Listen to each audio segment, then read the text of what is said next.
Okay, good morning. Sunday morning here. And I thought I would share something a little different than I have in the past. So as I've made it clear over the time, when I started building this cabin, I had no intention of building a YouTube channel. It was my friends who kind of egged me on and said, listen, you're doing an amazing job. You really should be sharing this with people. So what a lot of you don't know is prior to this, I was more of a photographer than I was a videographer. I didn't even like being in front of a camera. I was more that guy capturing pictures. So today, what I have is the photo album that I started as I was building this. I was taking a lot of pictures. So I have the photo album. I want to share some of them with you. The first one I want to share with you though, and I'm going to have to skip way back to the back of the book to get to it, is a picture that I took of the stone fireplace upstairs in the loft. Here, let me just get to it. So this, of course, is the stone fireplace down here. And there's a lot of other pictures in here that I'm going to share in this video that will help the guy that's getting ready to build, like how to build a smoke chamber and how to build a damper. I can walk through a lot of that stuff with you in this video that I might have missed during the other. But this picture that I'm going for is simply incredible. I just had no idea. As a matter of fact, I marked it with a piece of paper so I could find it. Here we go. I'm going to turn this around for you. I'm just going to put the photo on there so that you can see it. This is the photo that I'm referring to. When I took this photo, I didn't even see this until after I had them printed. And I looked at that and I'm like, whoa.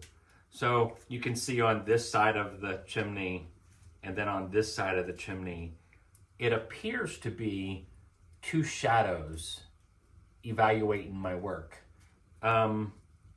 Whether it is or not, it's definitely two shadows.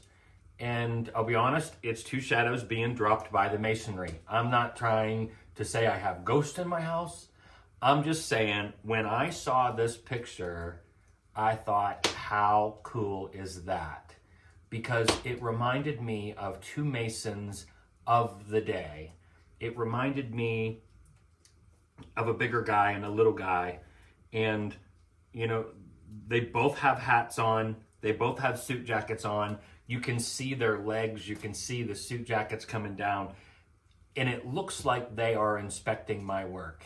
And from this photo, they are pleased.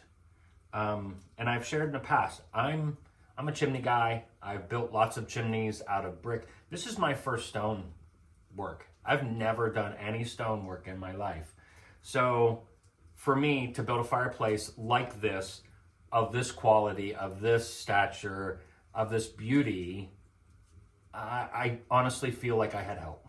So if these guys were the ones that were lending a hand, they were welcome to be here helping. The knowledge, everything just flows so easy for me anymore. I'm not a carpenter, I'm not a builder, I'm a chimney sweep who has built lots of chimneys in his life. That doesn't qualify me to build a log cabin. Something has qualified me to build a log cabin, as you can see. So anyway, that's my favorite photo in the whole book. I'm giving that to you right up front because it's at the end of the book and most people don't make it to the end of the video, and it's so important. So anyway, let's go back to the beginning and kind of walk through. And again, as I flip and reminisce on my own work and my own photography, this is all, I did most of this alone. You will see there will be pictures of other people in here. I did get helping hands when it was time to pick a bunch of beams up or something. People did lend hands. So there were some people here and there that came to help me. But for the most part, I spent every day alone here building this. So anyway, let's just go back to the beginning and I'm gonna reminisce. And as I do, I will drop the photos so that you can see them better. Of course, this is the old log cabin. This is where it stood. This here is kind of how it looked when I found it, or when it was shown to me. I didn't find it. It was a customer who had it that took me to see it. So it was kind of hid in a batch of trees. Nobody could see it. So it was kind of hid away, waiting for me.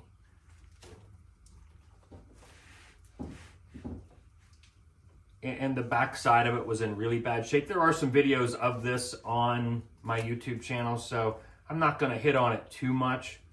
The whole backside, like I say, was collapsed down. I had to cut all the trees out from around it. Now, this is my puppy dog.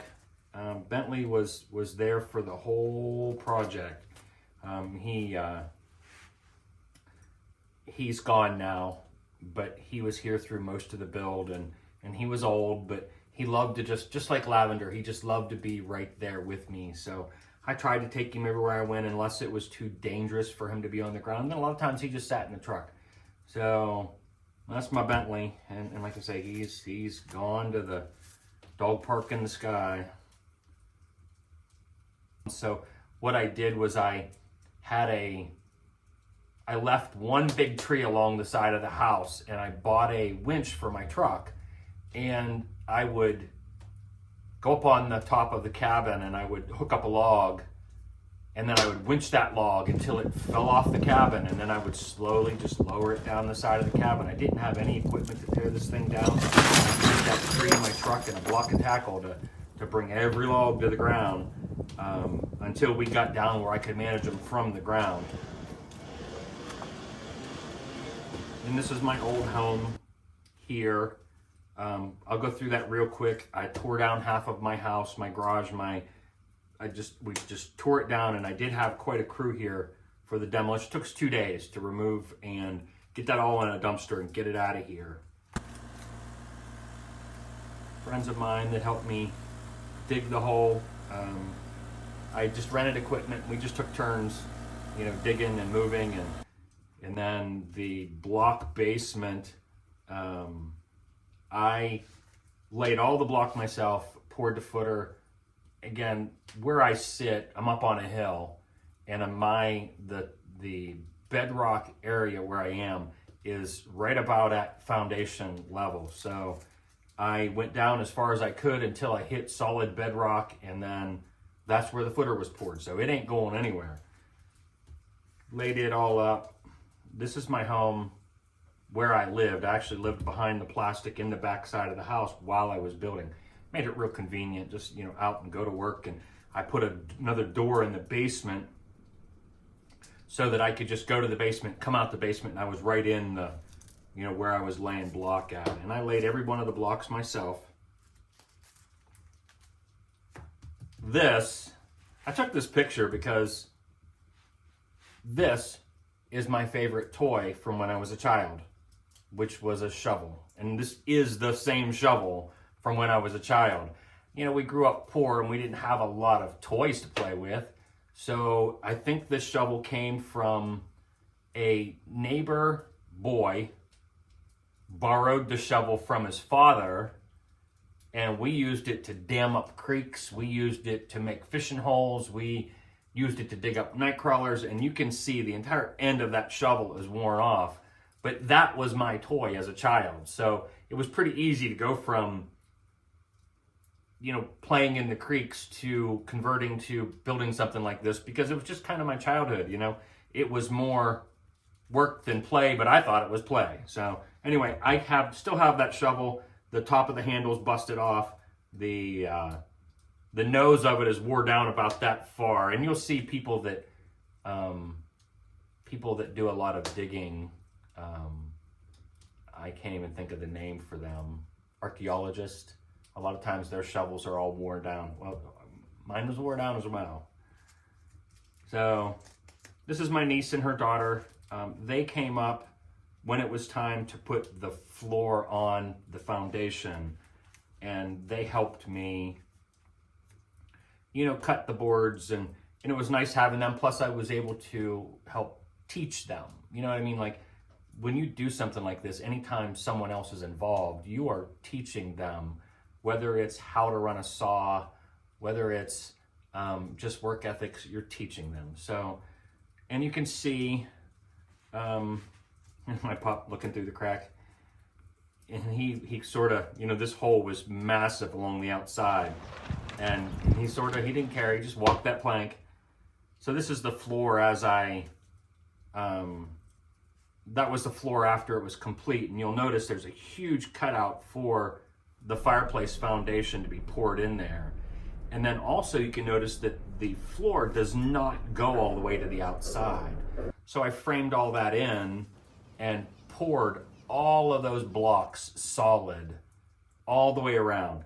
And then that's where I started stacking the cabin walls. So solid foundation. I did it mostly for thermal mass. But anyway, the whole basement is solid concrete. This is the fireplace in the basement, sitting on solid bedrock. It's not going anywhere. And then this is the part that gets fun. This is the part where I start to learn how to stack these logs, what's important, what's not important, how I learn to make a chapel cut. Basically, when I say learn, we reverse engineer. So I tore down the cabin myself. So I know the importance of the things that they did because I could see it. This thing has been standing for 200 years, so if I just mimicked what they did, I should be perfectly fine. A lot of people ask me, did I number the logs? That's the biggest question. No. No. The only reason you would number logs is if you're going to reassemble exactly the same. So if you are tearing down a log cabin and you're going to put it up in a place exactly like it was, very important to number the logs. You'll never get it back together if you don't. But in my case, I was just salvaging wood. There was so much rot, there was so much devastation that there was no putting that thing back without replacing 100 logs.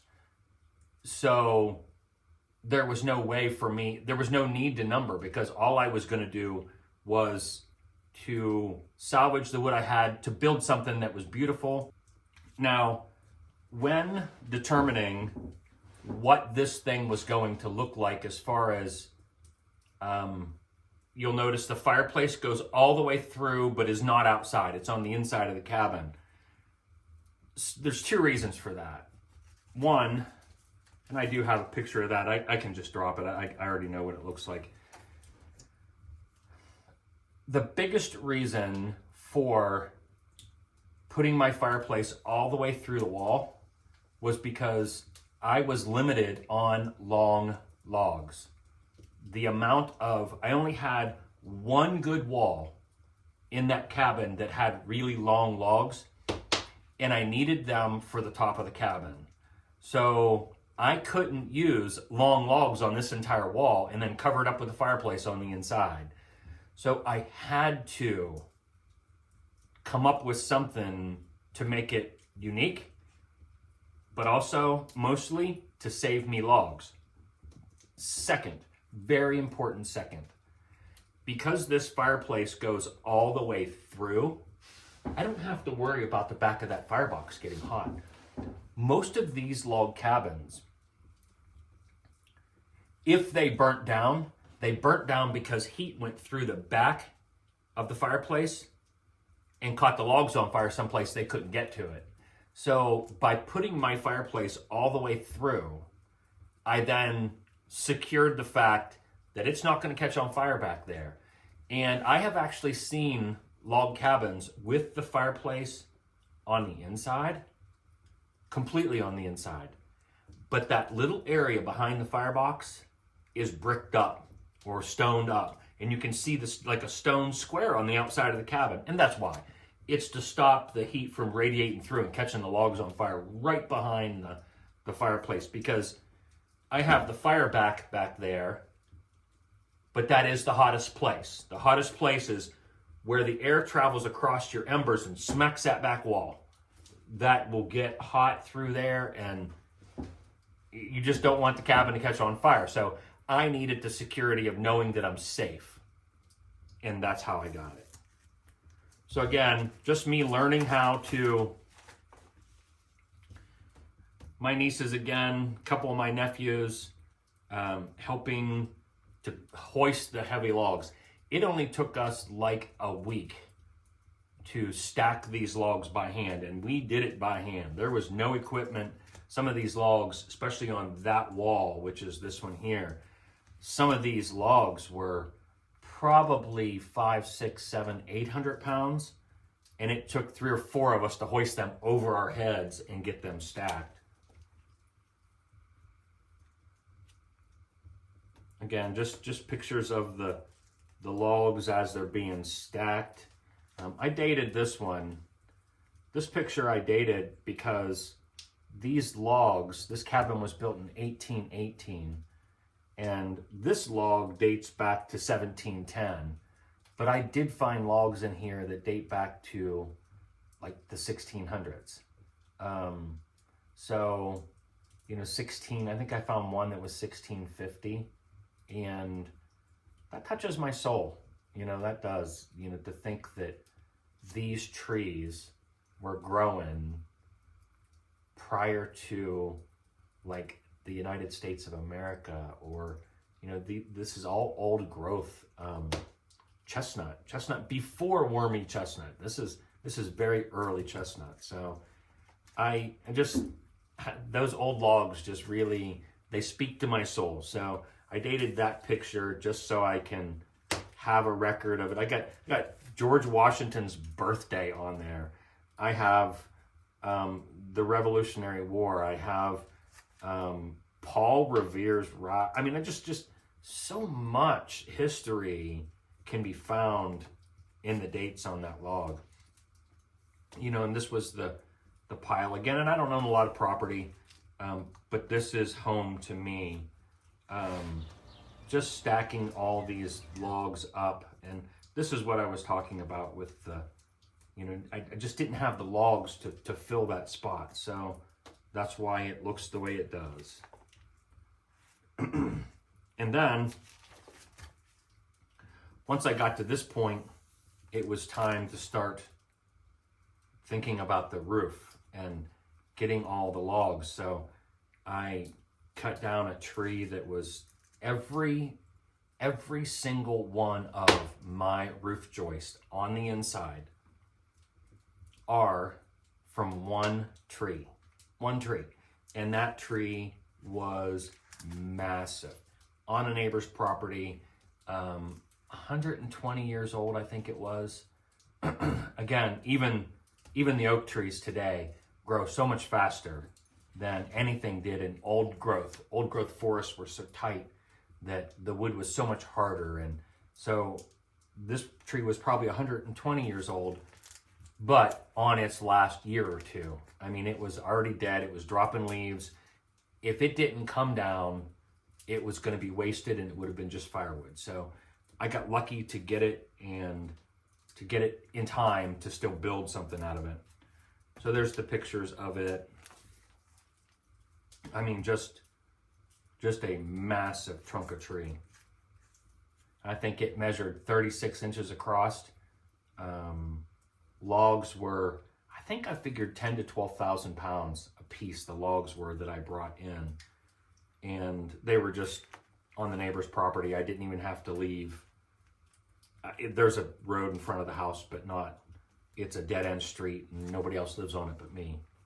And then from here, this is just cutting the timber frames, because all of that oak tree was then cut into half lap joints that all timber framed, all wood pinned. So the rest of this is just that. It's me cutting, pre-fitting, numbering. Everything is numbered from one end all the way across. Everything is numbered. Pins, making wooden pins with the froe and a wood hammer, and then of course the drawbars. This picture is looking at the house, and I'll be honest, I didn't take very many pictures of that because it just looked so ugly. I wish I would have taken more because it doesn't look ugly anymore. So this is just looking at the place where I actually lived while I was building this. This is the rooftop when I was partially over. That was actually taken by the mail lady. She was dropping off my mail and she was down there taking pictures, and then she sent them to me. So that's where that come from. Again, just timber framing, just getting the timbers all put up. They've already been cut. They've already been numbered. Basically just reassembling them, putting them up, reassembled. I think it took me, by myself, it took me 3 or 4 days. And that video, part of that video, not all of it, there's just some pieces of me setting some of them. That is on my channel as well. You can look that up. Or I can put it in a link below. This is a part that I didn't show very well, I don't think. You'll notice the wood went from very new to very old looking. You know, they're gray now. They really match in very well now. And that's because I sprayed them with a solution of vinegar and steel wool. You soak your steel wool in vinegar. That makes a solution that will oxidize wood. So what it does is that it naturally oxidizes it and turns it to this gray color. Now, very careful on oak. You don't need it very strong at all. My mixture was pretty strong, and then I added a lot of water to it to dilute it down, and I kept trying it on different pieces until I got the right color that I wanted. And once I knew I had the solution correct, then I sprayed the whole thing. If you're not careful, it will turn your wood black. Now, what was neat about this was I didn't have to worry about the overspray because my logs are already naturally oxidized. When that spray got on my logs, it did nothing, except for places that I cut with a saw. And if it got on there, it oxidized it and made it match right back to what it was. So that really is an awesome tool for getting wood to match up and look like it's 150, 200 years old. The color is spot on. Nobody that comes in here ever thinks that those were just cut brand new wood. If I would have left it alone, it would have stood out like a sore thumb. Sore thumb, sorry. So now, all of the, as you look at the roof, intentionally, I wanted this roof to look like it was uninsulated. I wanted it to look real. I wanted it to look, back in the early 1800s, they didn't have, they didn't do insulation. They were just trying to build a box to live in with a little fire, something to keep a little bit warm. Today, we worry about efficiency so much that, and it's warranted. I do have insulation. So here's what I did. So completely constructed this roof that you see so that the skeleton is on the inside, put my old barn siding on top of there from the top, and then I put down a really nice layer of felt paper. And then after I had the felt paper down, I built a complete another roof system over top of this roof. So at every single joist that you can see from inside, there's a 2x6 standing on end above each and every one of them. So this is the back side, and I insulated the entire roof. So this is the back, this is the front before the porch, this one as well, and then this is the porch roof.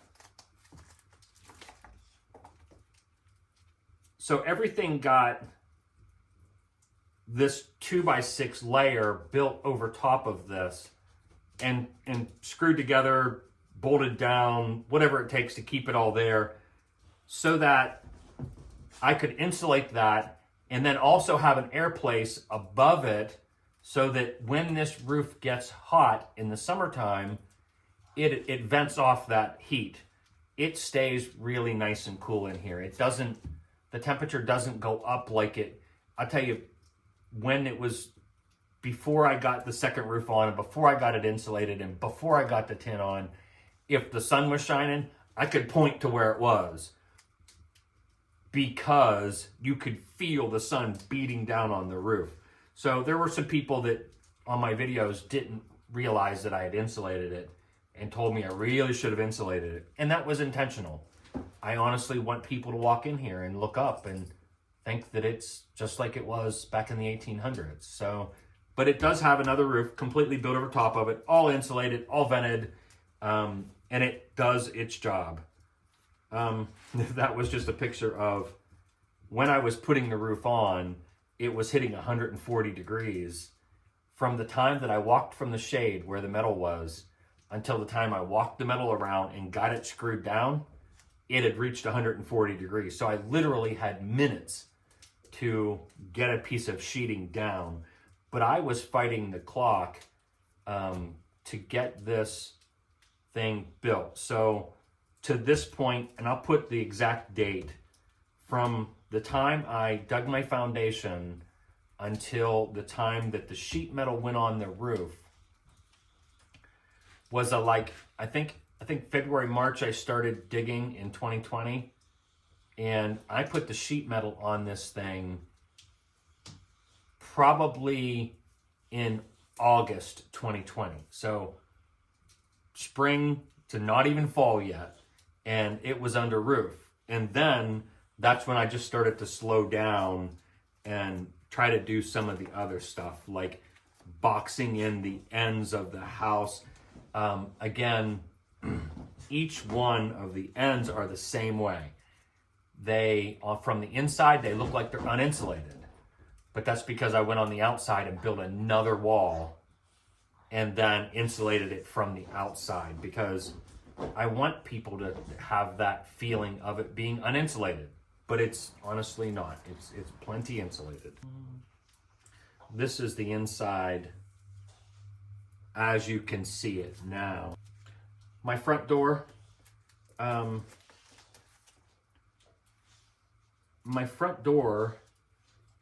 was made from one beam that made up the support beam for the top of the log cabin.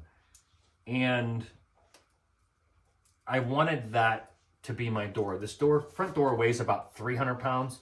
And everybody that comes here notices how heavy it is to push open.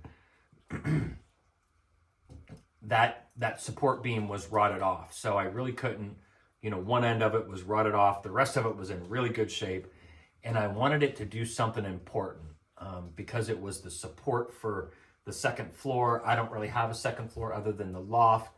I wanted it to do something important. So being my front door, everybody sees it, everybody has to touch it as they come in and out. So that was it. I've collected a lot of hardware over the years, and I just sort of picked the perfect ones for me to use on this door. And then I was missing a couple pieces, and I just sat actually on the foundation before there was a fireplace with a set of torches and made the pieces that I needed to finish that door. So, and then I had some relatives come up and help me stand it up because I couldn't put it on the hinges by myself. Massive overhang on this place. So there is a 2-foot overhang on the cabin. So one of the videos that I will do in the future, and there's lots of other ones too, is a chinking video. But I'll tell you, the most important thing about chinking is the overhang of your house.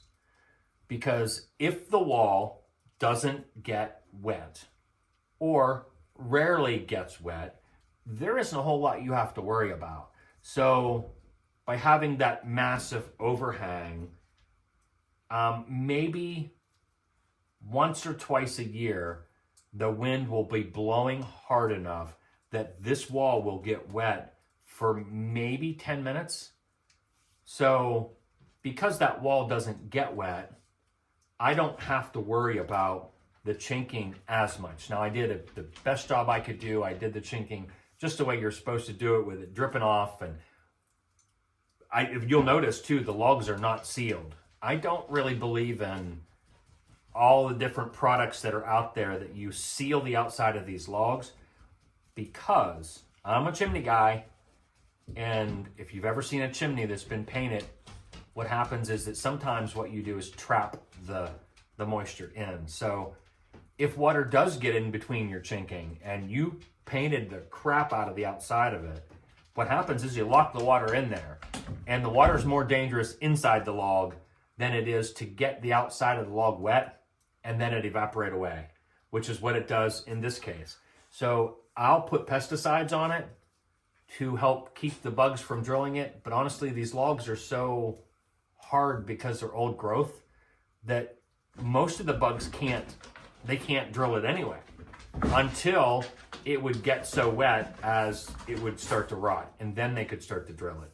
But by that time it's shot anyway. So keeping them dry, most important thing, even more than the chinking. Okay, again, logs aren't even chinked yet. The roof is just about done. Same thing on the fireplace side. A wall built up the outside. Now, one side I did the inside first. This side I did the outside first. So I framed it up, insulated everything, plastic on everything, and then I put barn siding over the outside. Then when I was ready to finish the loft, I could go up in the top and finish the top. As far as the shape of the chimney, I decreased the top of it a little bit to save stone, because I was really positive I was going to run out of stone. And I did, and I found some from a local farmer who is also one of my chimney sweep customers, who gave me the rest of the stone to finish. This is my other nephew. He helped pick up some of the logs, but he came up to help me do the chinking. So I did a wire mesh mortar chinking.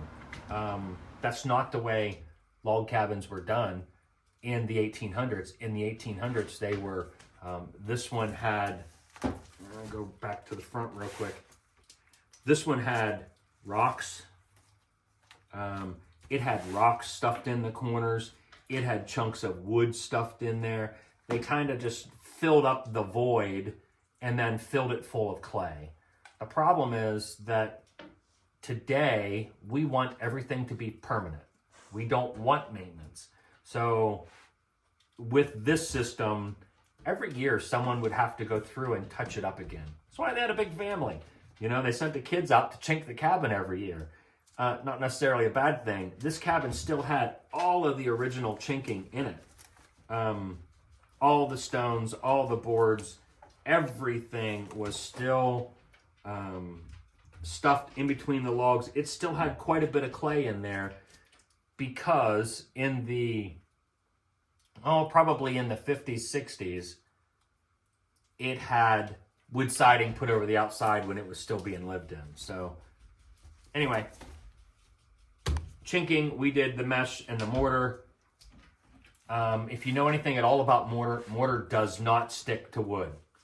So no matter what you do, you are going to get a separation from the wood and the mortar. It's, I don't care how good you are, what you think you're doing, it doesn't stick. So again, that's the importance of the big overhang. That's the importance of the big, long, flowing front porch. The logs are never going to get wet. So if they don't get wet, the chinking's not as important. Now, my mortar mixture was a very soft mortar mixture, which allows it to expand and contract. I don't think I have a single crack in any of my walls. If you mix your mortar too strong, it will crack when the sun hits it. So you get a cool day, the sun comes over the roof, starts to beat down on it, it starts to expand, and it can't flex within itself, so it cracks. This mortar was mixed, I believe, a 4-to-1 ratio with type N. Type N is a softer mortar. By mixing it 4-to-1, you get something really soft, and it will expand and contract. So that's what I did, and it doesn't have cracks in it. It is nice and smooth. And here we're out almost 2 years, and it still doesn't have any cracks in it. So that's what I would recommend. Any of my wiring that I did up here, all knob and tube. I just,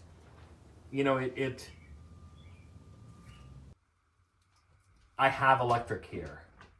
So if a log cabin like this would have been built and then retroed electric into it, it would have had knob and tube. So I, of course, used a good quality rubber coated wire, but I put the knob and tube insulators and ran knob and tube wiring, and again, we're not required in my location. We're not required to have inspections past the meter box. The only thing the electric company cares about is that from the pole to the meter box is proper. After that, no inspections required unless you're building a brand new home.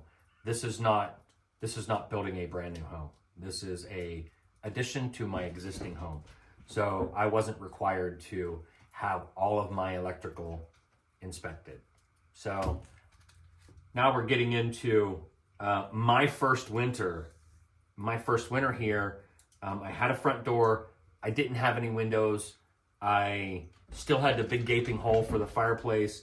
I believe I had at this point, the potbelly stove is not even here yet. So even the first snow, I was still huddling back there with no heat at all out here. So this would have been Christmas, apparently. And then right after Christmas, I got my potbelly stove. I found the one I have, any Farmer's Grange, Pennsylvania. Been there ever since it was purchased in the early 1900s, and got it here. I completely redid the whole thing. So I tore it apart in pieces. As a matter of fact, when we went to pick it up, all we had to do was lift it apart. The bolts had completely disintegrated. So we picked all the pieces up. I repainted the whole thing. I poured a new firebox in the lower part. So you can get fabricated masonry fire brick material. I believe I just got it from eBay. So you can buy fire brick material, and that's why this is covered in sand. So I molded it in there, put a piece of plastic over top of it, filled it with sand so that it would retain moisture, because you want it to dry really, really slow. So I covered it with sand, left it for like a week, pulled everything out, and it's really a good product, and has been solid for me in the amount of time that I use it. I turn it cherry red every day, filling it full coal, and it is in really good shape. So pretty happy with that material. Okay, so now I have some heat out here. I could come out and start working in the winter. So windows, I found them at an antique shop. They are absolutely gorgeous windows, multi-paned, single pane window though. This is not your typical window. I did not have any frames. I custom built everything myself, kind of the way they would have done it in the 1800s, other than these are hinged windows. I love them. So many people said, why in the world would you put single pane windows in? And the answer is, it's an 1800s log cabin. I didn't have all that stuff. I'm sitting here. The potbelly has a little fire in it. I got a little fire behind me. It's 32 degrees out this morning. 0 for my Celsius people. I'm in a t-shirt. I'm comfortable. The fire is almost burnt out. It actually is borderline too hot sitting here. So I don't need it. I don't need all the windows. I love the fact that fresh air comes into my house all the time.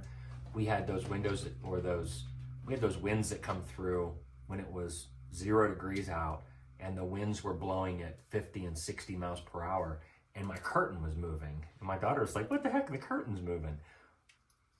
But it was still 75 degrees in the house. So if it's 75 degrees in the house and the curtain's moving, that breeze is just awesome. I love it. So I wouldn't have anything different. I wouldn't have a modern home that's perfectly airtight. You're so much healthier in fresh air. So burning a fireplace brings in all kinds of fresh air. Letting the air come through your house is a great thing. I wouldn't want an electric home that is so airtight that you're cooped up in your own germs and your own, it's just not for me. So kudos to the people that like it though. It's okay. Okay. The bells, the doors. Now we're getting into the fireplace. So again, the fireplace ran completely onto the outside of the house. So I did put in the basement, and they're still down there, I put a bunch of braces because I literally was bringing a ton of stone in and dropping them on the floor. And there's a foundation under the fireplace, but those stones were all laying on the floor. I think if I would have done that without bracing it up in the basement, it probably would have collapsed on me. So I braced everything up so that I could bring in a ton of stone so that while I was laying, I could turn around and remember what I need and see what's there. And I would have so many stones to pick from. I could just pick.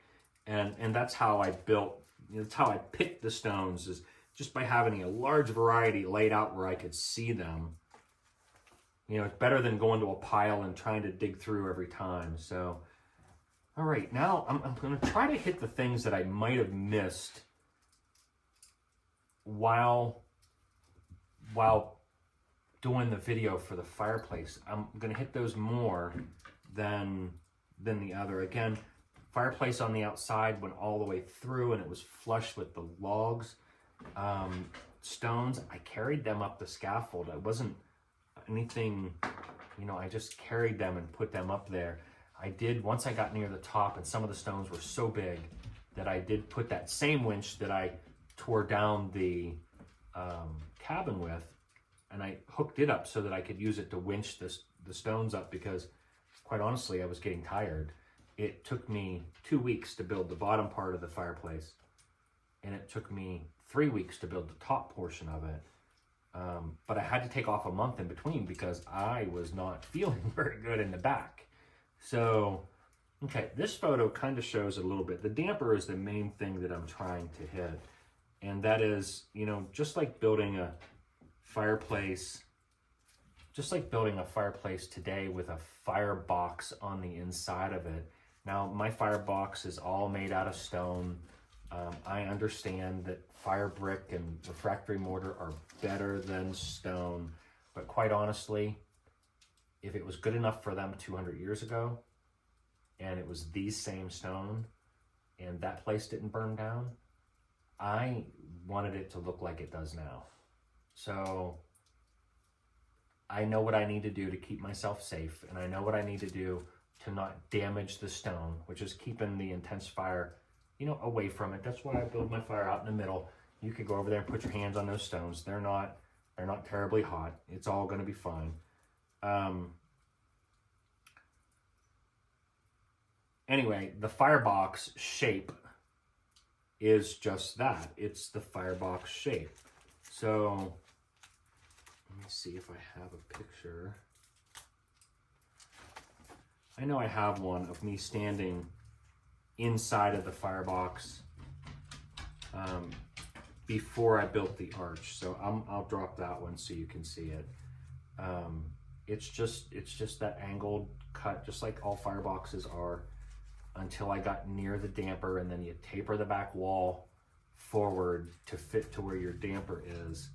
So what I did, you got your big damper that sat on top of the firebox stone. And then you got to be really careful on the ends of that, because it needs to have some insulation or something along the outside edges, so that when it expands, because it's going to expand, the metal's going to expand differently than the stone. You don't want it to be super tight.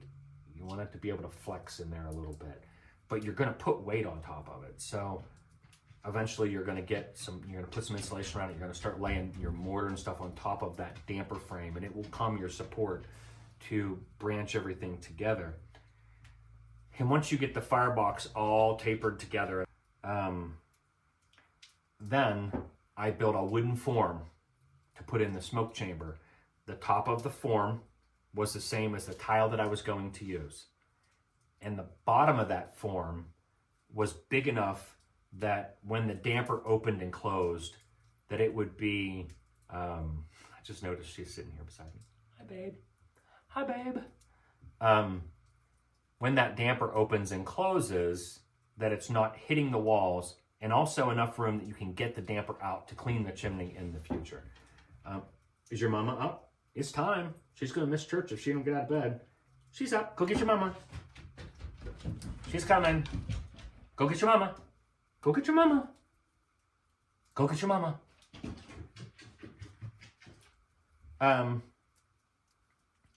So I'll post that picture so you can see that. So once you get past the smoke chamber, it is simply laying your stone, putting the tile in the middle. Now, because you're using natural stone, that stone wall should be a little thicker. Depending on, like, for me, I don't have any combustibles anywhere near. It's stone on the inside, stone on the outside. I don't have to worry too much about heat transferring through those stone. It doesn't get hot anyway. But 12 inches is what you should have your tile, an airspace, 12 inches of stone. I don't quite have 12 inches, but I definitely would not do it with, 2 inches. I've seen it like that. People will butt the stone against the tile 2 inches thick. If you don't have an airspace on the outside of your flue tile, it will crack the stone. Here is the picture with the tile, the stonework around it. You got to keep an airspace outside of those tile. The tile itself is what's going to get hot. It's what's going to cause the draft. There's two problems with mortar that's sloshed behind a flue tile. One, it robs all the heat from the flue. So your draft is terrible because it's robbing the heat, and heat is what you need to get it to flow up. And then also, the expansion of those tiles will break the stone. So there's a cat outside. The reason Lavender is running around is because Archie's out there, the door went back in, and Lavender's trying to get my attention to let him in. What's Archie? Come on, Archie. Coming back in? Come on, hurry up.